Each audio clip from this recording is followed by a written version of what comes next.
राजपुर गांव की मिट्टी आज भी वैसी ही थी, सूखी, प्यास से पड़ी दरारों वाली, जैसे सालों से किसी ने उसका हाल ना पूछा हो। लेकिन उसके एक कोने में एक ऐसा किसान था जो जमीन से नहीं, खुद से लड़ रहा था। उस किसान का नाम था किशन। परिश्रमी, लेकिन अपने ही परिश्रम पर घमंड करने वाला। उसके परिवार में उसकी पत्नी गंगा और एक 10 साल का बेटा था, जो एक मिट्टी की दीवार से बनी झोपड़ी में रहते थे और उसके आंगन में 2 बैल और एक बकरी बंधे होते थे। सुबह के सूरज की किरणें जब खेतों को चूमती, किशन तब उठ चुका होता। उस दिन भी कुछ ऐसा ही हुआ। सुबह को किशन घर से बाहर बैठकर बीज साफ कर रहा था। तभी अंदर से उसकी पत्नी गंगा की आवाज आई। किशन, सुनो जरा, आज सुबह से फिर कुछ नहीं बना है। गेहूं तो खत्म हो चुका है और ये बकरी भी दुबली होती जा रही है। मैंने बोला था ना, इस बार खेत में इतनी फसल उगाऊंगा कि पूरा गांव देखेगा। सब देखेंगे कि मेहनत क्या होती है। सिर्फ मेहनत से नहीं किशन, जमीन को भी थोड़ा वक्त, थोड़ा पानी और थोड़ा धैर्य चाहिए। बस अब तू भी वही बात कहेगी जो गांव वाले कहते हैं। सबको लगता है कि किशन पागल हो गया है क्योंकि सूखे खेत में खेत बो रहा है, पर एक दिन यही लोग मेरी टोकरियां भर भर के देखेंगे। गांव का हर किसान इस बार खेत खाली छोड़ चुका था क्योंकि पिछले 2 सालों से लगातार सूखा पड़ रहा था और इस बार तो 3 महीने तक एक बूंद भी बारिश नहीं हुई थी। लेकिन इसके बावजूद किशन ने 5 बीघा जमीन जोत दी। खुद के पास बीज नहीं थे तो सोने की नथ बेचकर बीज खरीदे और बिना पानी के ही बीज बो दिए। दोपहर का समय था। खेत पर किशन अकेला काम कर रहा था। तभी वहाँ लाठी के सहारे हरिराम काका आ पहुँचते हैं। किशन बेटा, इतनी गर्मी में अकेले, और वो भी ऐसी जमीन में जिसमें दरारें पड़ चुकी हैं। काका, आप पुराने जमाने के आदमी हो। तब की जमीनें अलग थीं और तब के किसान भी, लेकिन अब समय मेहनत और हिम्मत का है। अगर हम डर के खेत छोड़ दें तो खेती जिंदा कैसे रहे। कभी जमीन भी थक जाती है बेटा, वो भी आराम चाहती है। सूखी मिट्टी को जिद नहीं, ममता से समझना पड़ता है। मैं जमीन से डरने वालों में से नहीं काका। मेरी मेहनत से जमीन फूटेगी, आप देखिएगा। गांव के बाकी किसान किशन को चुपचाप देखते, कभी सर हिलाते तो कभी मुस्कुराते। कुछ लोग उसे पागल समझते थे, कुछ घमंडी, लेकिन किशन को लगता था वो असली किसान है। बाकी सब हार मान चुके हैं। रात का समय था। किशन के घर में उसकी पत्नी और उसका बेटा चूल्हे के पास बैठकर किशन की राह देख रहे थे। माँ, आज दाल भी नहीं बनाई। बेटा, आज सिर्फ पानी में चावल उबाल रही हूँ, पर जब बाबा की फसल आएगी तब खूब खाना बनाएंगे। बाबा कब लाएंगे फसल? क्या सूखी जमीन में फसल सच में उगेगी माँ? काश मुझे भी भरोसा होता। तभी किशन खेत से थका हुआ घर पहुंचा। तीनों आपस में बिना बात करे ही भोजन करने बैठ गए। किशन उस रात भी नहीं सो सका। उसकी आंखें छत से बाहर आसमान पर टिकी रही, क्योंकि उसने खुद से एक वादा किया था कि इस बार जीत के दिखाऊंगा, चाहे कुछ भी हो जाए। अगली सुबह किशन फिर खेत पर गया। धरती वैसे ही चुप थी। बीजों में कोई हरकत नहीं थी, ना पानी, ना बादल, ना कोई आस। और तभी पीपल के पेड़ के नीचे बैठे एक अजनबी साधु की आवाज हवा में गूंजती हुई किशन के कानों तक आई। तू जमीन से लड़ रहा है किशन। जमीन से लड़ाई नहीं होती, संवाद से होती है। ये आवाज सुनकर किशन हैरान होकर चौंकते हुए आसपास देखने लगा। तभी उसे थोड़ी दूर पीपल के पेड़ के नीचे बैठे साधु दिखे। किशन उस साधु के पास जाकर बोला, आपको मेरा नाम कैसे पता? और आपने जो ये बात कही उसका क्या मतलब? मैं बहुत समय से देख रहा हूँ तुझे। तुझ में मेहनत है, लेकिन अब घमंड भी आ गया है। घमंड खेत में घास उगा सकता है बेटा, अनाज नहीं। आप सबको यही लगता है। मेहनत करने वाला घमंडी है, तो क्या खेत ना बोता, भूख में रोता रहता क्या? मैंने सब कुछ दांव पर लगाया है। तू किसान है, लेकिन तूने खेती से ज्यादा खुद को उगाने की कोशिश की है। खेत जरूर बो, उम्मीद रख, पर ये मत भूल, जमीन भी इज्जत चाहती है। किशन कुछ पल चुप रहा और फिर बिना कुछ बोले और जवाब दिए वहां से चला गया। घर लौटकर किशन पहली बार चुप था। वो बिना कुछ बोले खटिए पर जाकर लेट गया। ये देखकर गंगा ने उससे पूछा, क्या हुआ किशन, जमीन क्या बोली आज? कुछ नहीं, आज वो भी चुप थी। शायद मेरी तरह थक गई है।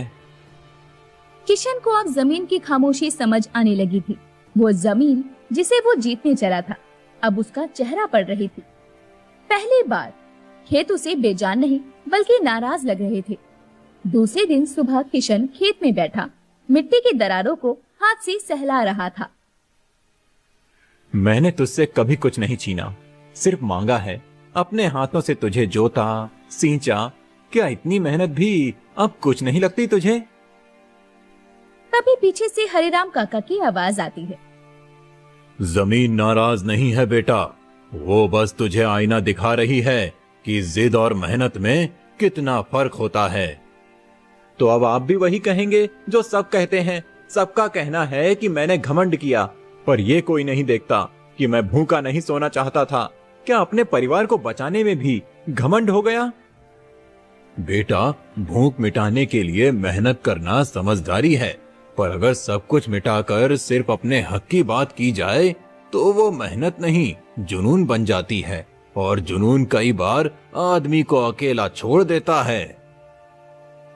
इतना कहकर हरिराम काका चले गए, लेकिन उनकी बातें मिट्टी में बस गई। किशन ने दिन भर खेत में रहकर दरारों में उंगलियां घुमाई। उसे लगा जैसे मिट्टी कुछ कहना चाहती है, पर फिर वही सन्नाटा।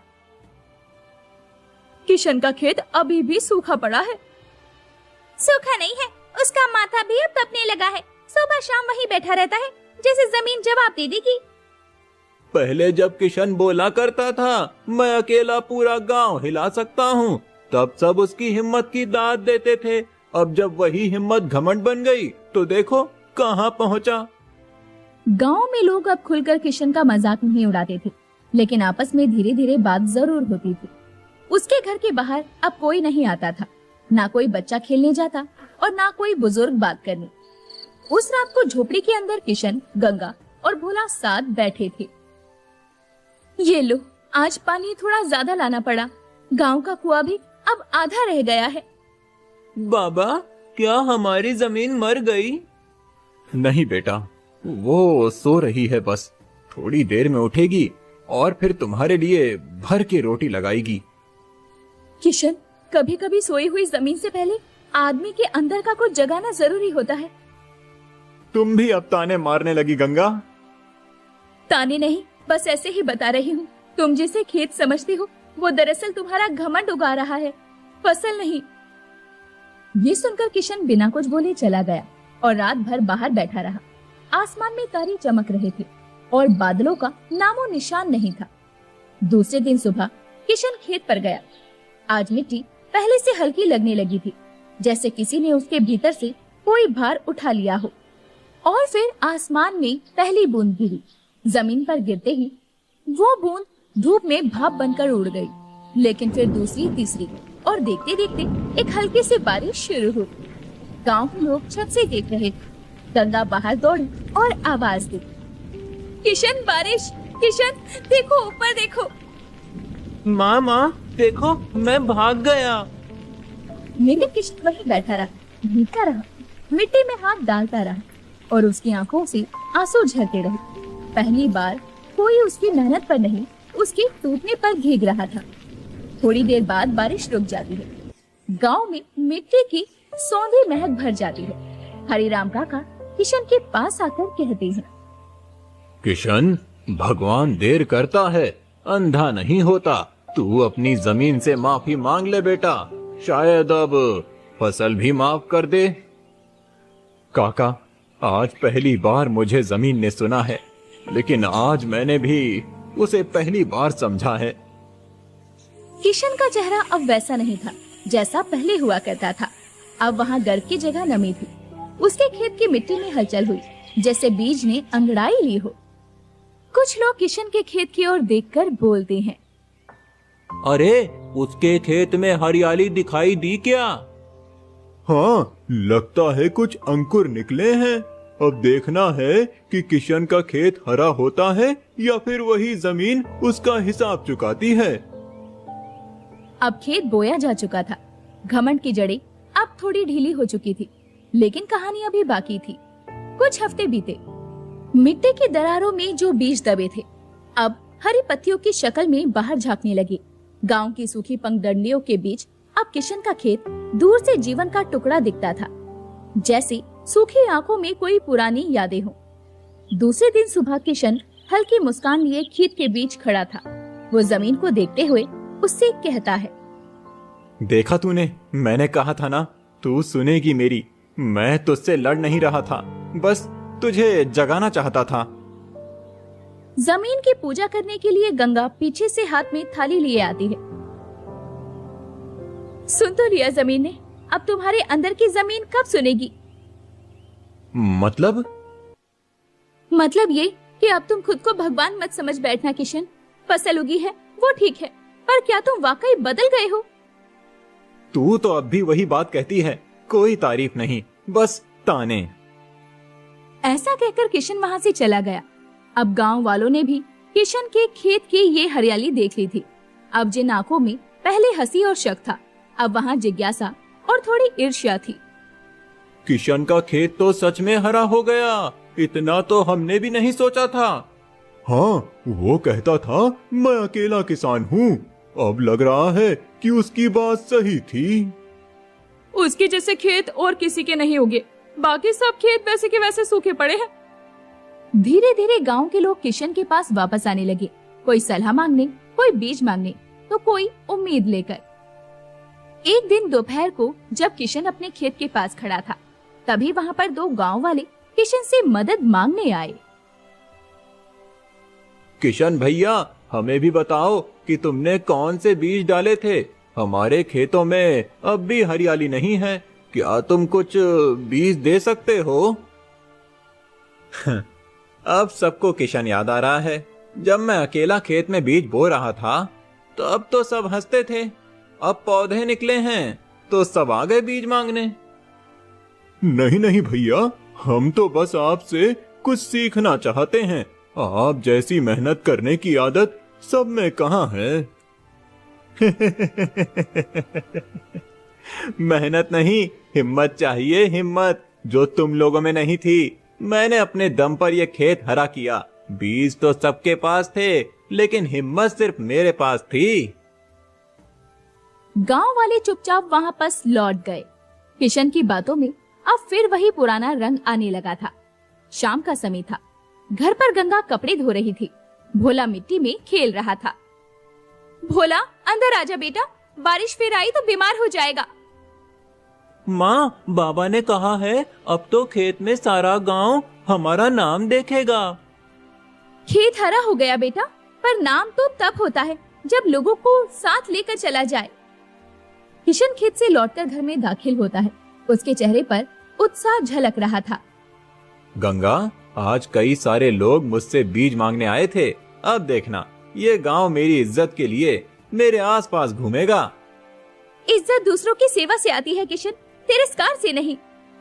अब तू भी ज्ञान देने लगी। पहले भूख में बोलती थी कि फसल नहीं हो रही है, अब हो रही है तो कहती है मैं बदल गया हूँ। क्या करूँ फिर? बोल, क्या करूँ?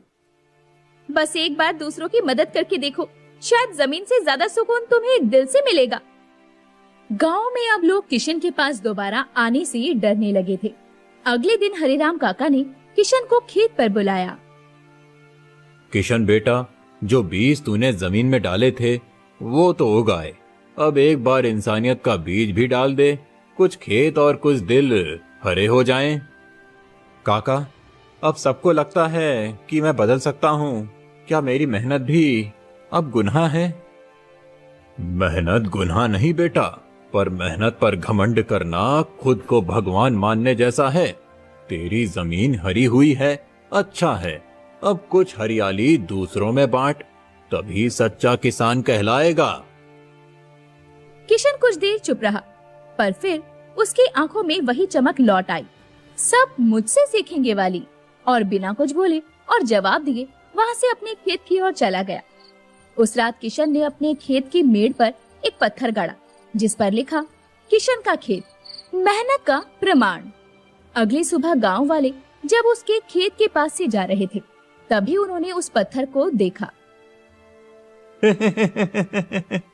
किशन अब नाम भी पत्थर पर गुदवाने लगा, लगता है भगवान बनने में देर नहीं अब।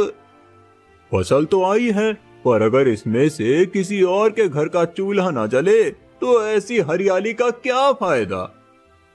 जमीन ने फसल दी, पर साथ में एक नई परीक्षा भी भेजी। अब ये देखना था किशन उस फसल से सबका पेट भरेगा या सिर्फ अपना घमंड। अब राजपुर गांव के हर कोने से एक ही दृश्य साफ दिखाई देता था, किशन का खेत, जो बाकी सारे सूखे खेतों के बीच किसी हरियाली के द्वीप की तरह खड़ा था। जहां दूसरों के खेतों में धूल उड़ रही थी, वहीं किशन के खेत में पत्तियां लहरा रही थी। अब फसल काटी जा चुकी थी। किशन की झोपड़ी के बाहर टोकरियां भरी पड़ी थी। गंगा टोकरियों की ओर देखकर बोलती है, कितने सालों बाद ऐसा दिन देखा है जब आंगन में फसल की खुशबू फैली है। अब देखती रहो गंगा, ये सिर्फ शुरुआत है। अगली बार पूरा गांव मेरी खेती की बात करेगा। पर क्या तुम अकेले ही ये सब खाओगे? गांव के घरों में अभी भी चूल्हे नहीं जले हैं किशन। तुम्हारे खेत की हरियाली वहां तक क्यों नहीं पहुंची? तो क्या मैं बांट दूं ये सब? जब मैंने खेत बोया था तब कौन मेरे साथ था? सब तो मुझ पर हंसते थे, किशन पागल हो गया, सूखी जमीन पर फेंक रहा है। अब जब फसल आई है तो सबको हिस्सा चाहिए। गांव में एक चुप्पी थी। भूख अब घर घर में फिरने लगी थी। गली में बच्चों की आवाजें कम हो गई थी। रोटियों की खुशबू कहीं नहीं आती थी। हरिराम काका, जो अब बूढ़े और कमजोर हो चुके थे, वो भी भूखे पेट दिन गुजार रहे थे। एक सुबह कुएं के पास कुछ मर्द और महिलाएं चर्चा कर रहे थे। अब तो किशन से ही उम्मीद है, वो चाहे तो आधे गांव को अकेला खिला सकता है। पर वो सुने तब ना, अब तो ऐसा लगता है जैसे उसकी फसल ने उसके कान बंद कर दिए हैं। भूख जब पेट से उठकर आंखों पर आने लगती है ना, तब इंसान का घमंड भी जवाब दे देता है। शायद किशन का समय भी आएगा। उस दिन दोपहर को किशन खेत के किनारे फसल गिन रहा था। तभी गांव के कुछ किसान शंभू, दीनू और रघुवीर मिलकर किशन के पास पहुँचे। किशन भैया, हम माफी मांगने आए हैं। हम सब ने पहले तुम्हें समझा नहीं, ताने मारे, लेकिन अब हम भूखे हैं, हमारे घर में बच्चे रो रहे हैं। तुम हमें थोड़ा अनाज दे देते तो अच्छा होता। तो अब सबको किशन याद आ गया। उस वक्त तो कहते थे अंधा हो गया है, ये सूखी जमीन को बो रहा है, अब उसी खेत का अनाज चाहिए। भैया, हम गिड़गिड़ा रहे हैं, 2 रोटियों का टुकड़ा दे दो। हमारी औरतें बेहाल हैं, बच्चे बीमार हैं। तेरा नाम तब और बढ़ेगा जब तू दूसरों का पेट भरेगा। नाम चाहिए तो दान करूं? मैं कोई साधु नहीं जो भिक्षा बांटे। मेहनत मैंने की, रात रात भर जागा, पानी ढोया और अब सबको मुफ्त में खिलाऊं। तीनों किसान चुप रहे। शंभू की आंखों में आंसू थे। रघुवीर ने अपना गमछा अपने कंधे पर डाला और चुपचाप वहां से चल पड़े। उनके पांव भारी थे, जैसे जमीन उन्हें रोक रही हो। उस रात को किशन खाना खा रहा था। तभी गंगा ने उसे कहा, फसल अच्छी हुई, ये अच्छी बात है किशन, लेकिन मुझे अब तुमसे डर लगने लगा है। तुम अब वो आदमी नहीं रहे जो एक जोड़ी फट जाने पर हंस देते थे। अब तुम दूसरों की भूख देखकर मुस्कुराते हो। मैं वैसा नहीं हूँ गंगा, मैंने सब कुछ अपने दम पर किया है। जो भूखे हैं उन्हें भी कोशिश करना चाहिए थी। भूखे पेट में कोशिश कहाँ से आती है किशन? जिसे भरपेट खाना मिला है वही बांट सकता है, और तुझमें अब बांटने की जरा भी इच्छा नहीं बची। गंगा ने वो रात चुपचाप बाहर आंगन में बिताई। भोला उसके पास सोया और आसमान को देखता रहा। माँ, बाबा बहुत बड़े किसान बन गए हैं ना? हाँ बेटा, पर इंसान बनना अभी बाकी है। अगली सुबह किशन खेत में अकेला बैठा था। जैसे ही किशन ने खेत की मिट्टी को हाथ में लिया, उसे महसूस हुआ कि वो मिट्टी अब हल्की नहीं रही, जैसे हरियाली के नीचे कोई बोझ दबा हो। तभी उसकी नजर मेड़ के पार एक दृश्य पर पड़ी। हरिराम काका नंगे पांव कांपते हुए एक बाल्टी उठाने की कोशिश कर रहे थे। ये देखकर किशन दौड़कर हरिराम काका के पास आया। काका, ये क्या कर रहे हो आप? मैं ला देता हूँ पानी। तेरे खेत की हरियाली देख रहा था बेटा, और सोचा शायद अब तू मेरे घर तक कोई सब्जी भेजेगा, पर नहीं आई। इसीलिए मैं खुद ही खेत की मेड़ पार कर आया। काका, मैं... कुछ मत बोलो बेटा, अब तुझसे कुछ मांगने नहीं आया, सिर्फ ये बताने आया हूँ कि भूख इज्जत नहीं देखती और जमीन कभी किसी की नहीं होती। वो बस देखती है कौन प्यार बोता है और कौन घमंड। इतना कहकर हरिराम काका चले गए। किशन की मुट्ठी में मिट्टी रह गई, पर अब वो मिट्टी गर्म थी, जैसे किसी ने उसे जलाया हो। अब किशन का खेत हर दिन हरा होता जा रहा था, पर उसका घर धीरे धीरे सूना होने लगा था। टोकरियां भरी थी, लेकिन बातें कम थी। आंगन में पत्ते झड़ते थे और रिश्ते भी। एक दिन सुबह गंगा पानी भरकर घर लौटी और मन ही मन बोल रही थी, सारा गांव मुंह मोड़ चुका है हमसे। कभी कभी सोचती हूँ, क्या सच में खेत हरियाली से भरे हैं या बस घमंड की घास उगाई है। तभी भोला वहाँ पर आकर कहता है, माँ, बाबा फिर अकेले खेत पर चले गए। हाँ बेटा, अब उन्हें किसी की जरूरत नहीं, ना मेरी ना तेरी और ना ही गांव की। दूसरी ओर किशन अपने खेत के बीच खड़ा है। धूप तेज है, लेकिन वो फसल को देखकर संतुष्ट है और अपने आप से बोलता है, जिस मिट्टी ने कभी चुप्पी साधी थी, अब वही मेरे पैरों के नीचे बिछी है। मैंने इसे जीता है और अब कोई नहीं रोक सकता मुझे। परंतु उसी समय खेत के कोने से अजीब सी सूखी घास जलने जैसी सिसकती हुई आवाज आई। किशन दौड़कर वहां पहुंचा तो देखा एक हिस्से की फसल पीली पड़ चुकी थी। नहीं नहीं, ये कैसे हुआ? पानी तो बराबर दिया था और खाद भी, तो फिर क्यों सूख रही है ये जमीन? पीछे से वही साधु की रहस्यमय आवाज आती है, जो पहले एक बार आई थी। मिट्टी कभी सिर्फ पानी से नहीं फलती बेटा, उसमें अगर प्यार ना हो तो वो हरियाली को भी राख बना देती है। किशन चौंक कर पीछे मुड़ता है, तभी उसे पीपल के नीचे साधु बैठे दिखते हैं। फिर आप फिर आ गए? मैं कभी गया ही नहीं, मैं वहीं होता हूँ जहाँ इंसान घमंड के खेत बोता है और पछतावे की कटाई करता है। किशन धीरे धीरे उनके पास बैठ गया। अब उसकी आंखों में ना क्रोध था ना गर्व, सिर्फ उलझन थी। साधु महाराज, क्या मेरी मेहनत गलत थी? क्या मैंने जो फसल उगाई वो भी मेरा अपराध बन गई? मेहनत तो पवित्र होती है किशन, लेकिन जब मेहनत के साथ अहंकार जुड़ जाए तो वो श्राप बन जाती है। तूने खेत को हरा किया पर दिलों को उजाड़ दिया, तूने पेट भरा पर रिश्तों को भूखा रखा। किशन बिना कुछ बोले नीचे की ओर देखता रहा। याद है तूने कहा था मेरे खेत की मिट्टी मेरी है, पर तू भूल गया कि जमीन कभी किसी की नहीं होती, वो सिर्फ उन्हें देती है जो देने की भावना से बोते हैं। अब मैं क्या करूं साधु महाराज? अब उस हिस्से को सींच जहां सूखापन सबसे ज्यादा है, और वो सूखापन है तेरा परिवार, तेरे रिश्ते और तेरे गांव का विश्वास। साधु इतना कहकर वहां से चले गए, लेकिन किशन वहीं पर बैठा रहा। शाम के समय गंगा घर पर दिया जला रही थी। कभी सोचा नहीं था इतनी रोशनी के बाद भी इस घर में इतना अंधेरा लगेगा। किशन धीरे धीरे दरवाजे से भीतर आता है।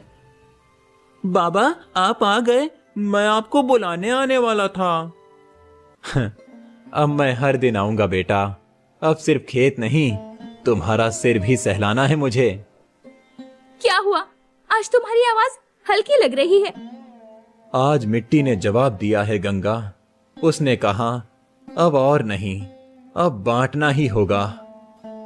उस रात किशन बहुत देर तक नहीं सोया। वो घर के बाहर बैठा रहा।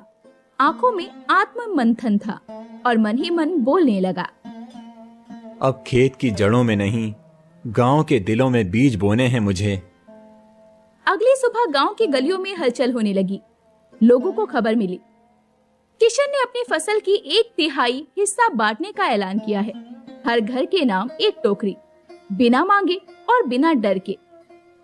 क्या वो किशन खुद देने आया टोकरियां? हमें तो लगा था कि उसके खेत के साथ उसका दिल भी सूख गया है, पर लगता है अब वहाँ भी हरियाली उगाई है। किशन खुद लोगों के घर गया। शंभू, दीनू, हरिराम काका सबके पास। किशन हरिराम काका के घर पर आकर कहता है, काका, ये मेरे खेत की नहीं, आपकी सीख की फसल है। आपने जो बोया था, आज वो कर्ज चुकाने आया हूँ। अब तू सच्चा किसान बना है किशन, क्योंकि अब तेरे हाथ सिर्फ मिट्टी से नहीं, सच्चाई से सने हैं। गांव में पहली बार एक साथ खुशबू, हरियाली और उम्मीद। किशन का खेत अभी भी हरा था, पर अब वो अकेला नहीं था। उसके साथ गांव के कई किसान भी थे। अब किशन के घर पर गांव के बच्चे खेलने भी आते थे और गांव वाले किशन के परिवार का हालचाल भी पूछने आया करते थे। किशन ने जो बांटा वो सिर्फ अनाज नहीं था, वो भरोसा था, सम्मान था और सबसे बड़ी बात प्रायश्चित था। उस सुबह किशन अपने घर के आंगन में बैठा, हाथ में मिट्टी की ढेली लिए कुछ सोच रहा था। गंगा भी किशन के पास बैठी थी। आज पहली बार तुम्हारे चेहरे पर शांति दिखी है, जैसे अब तुम कुछ जीतना नहीं चाहते, बस संभालना चाहते हो। सच कहूँ तो अब समझ आया, जमीन बोने से पहले दिल बोना पड़ता है। अगर दिल सूखा हो तो खेत चाहे कितना भी हरा हो, सुकून नहीं मिलता। वो अब तुमने बो भी दिया है और सींच भी लिया। अब बस इस हरियाली को अपने अंदर जिंदा रखना। गांव के लोग किशन को अब भाई, बेटा, साथी और गौरव की नजरों से देखने लगे थे। वो किशन जो कभी अकेला पड़ा था, अब सबके बीच खड़ा था। दूसरी सुबह को गांव के चौपाल पर सभा लगी, जहां गांव वाले, हरिराम काका और किशन वहां पर बैठे थे। शंभू, दीनू और रघुवीर उस सभा को संबोधित करते हुए कहते हैं, भाइयों, जो बात हम आज कहने जा रहे हैं वो हर एक घर की तरफ से है।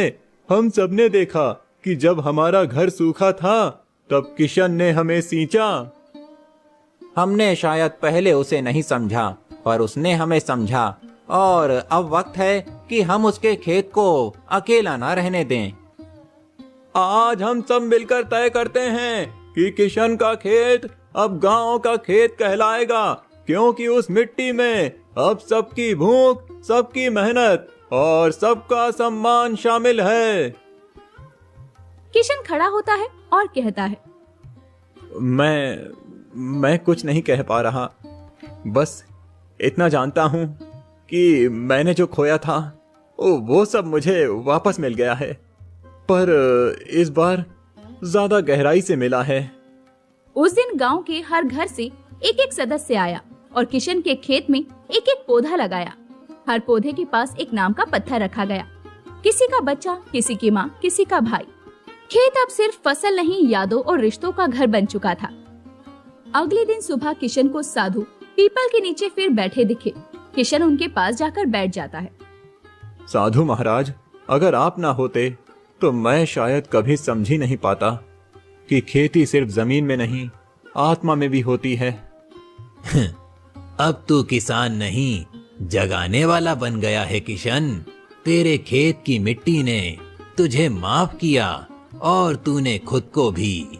अब इस हरियाली को बांटते रहे ताकि भूख दोबारा लौट कर ना आए, ना जमीन में और ना दिल में। वर्ष बीतते गए। किशन का खेत अब सिर्फ अनाज नहीं उगाता था, वहाँ गांव के बच्चे बच्चे खेल मेले में खेलते और हर साल नई पीढ़ी वहाँ आकर सीखती थी कि घमंड की फसल ज्यादा दिन नहीं टिकती, पर अगर दिल में मिट्टी की इज्जत हो तो सब कुछ फिर से उग सकता है। भोला बड़ा हो चुका है, वो खेत के बीच खड़े होकर अपने बेटे को सिखा रहा है। बेटा, इस जमीन को कभी मत डराना और कभी इस पर हक मत जमाना। बस मेहनत करना और जो बचे उसे बांटना। यही तेरे दादा किशन की असली विरासत है। कभी घमंड से सुनी हुई जमीन ने अब संवेदनाओं से भीगना सीख लिया था और खेत का नाम अब भी उसी पत्थर पर खुदा था, गांव का खेत, जहां हर दिल उगता है।